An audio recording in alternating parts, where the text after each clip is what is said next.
Hey kids, welcome to our little Grizzo TV. Once upon a time in a small town, there was a boy named Max. Max was a quiet, kind-hearted boy who loved to read and draw. But every day he dreaded going to school. A group of bullies led by a boy named Jake tormented him. They mocked his glasses, stole his lunch money, and sometimes even pushed him around. Max tried to ignore them, but each day the bullying seemed to get worse.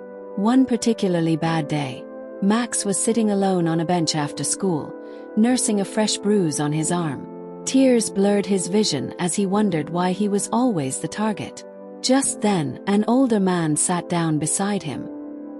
He was tall, with a gentle yet strong demeanor, and he wore a white karate gi. "Hey there," the man said kindly. "I'm Sensei Hiro. I couldn't help but notice you look a bit down. Want to talk about it?"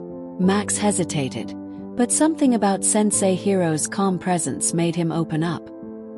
He poured out his heart about the bullies, his fear, and his helplessness. Sensei Hiro listened intently and then said something that would change Max's life forever. "You must fight for yourself, Max. Not with anger, but with confidence and strength. I can teach you karate if you're willing to learn." Max was unsure at first, but he agreed. For the next few months, he visited Sensei Hiro's dojo every evening. He learned not just the physical moves of karate but also the philosophy behind it: discipline, respect, and inner strength. With each lesson, Max grew stronger and more confident. One day, Sensei Hiro took Max aside and said, "Remember, karate is not about revenge. It's about standing up for yourself and others. It's about respect." The next morning at school, Max felt a new sense of courage. As he walked through the halls, he spotted Jake and his gang waiting for him. Max took a deep breath and approached them. "Hey, look who it is. The scared little mouse," Jake sneered. But this time Max didn't look away. "Leave me alone, Jake. This ends now." Jake was taken aback by Max's newfound confidence. "Or what? You'll cry to the teacher?" Max stood his ground. "No. I can defend myself." Jake, trying to assert his dominance, lunged at Max. But Max was ready. Using the techniques he learned from Sensei Hiro, he deflected Jake's attack and stood firm. He didn't retaliate harshly. He just made it clear that he wasn't afraid anymore. Seeing Max's strength and composure, the other kids around them started whispering. Jake, realizing he was losing control of the situation, backed off.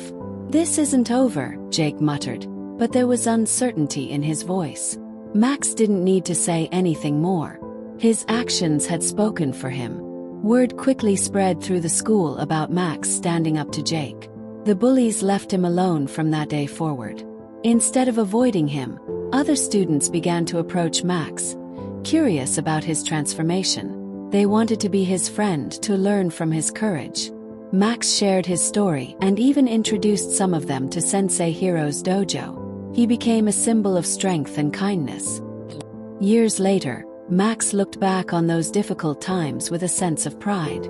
He had learned that standing up for oneself isn't about fighting others, but about believing in your own worth and having the strength to defend it. And that lesson, taught by a kind sensei on a bench one afternoon, stayed with him forever. And so, Max's life changed not just through karate, but through the discovery of his own inner strength. The bullies never returned, and Max found a new group of friends who valued him for who he was: a strong, confident, and kind-hearted young man.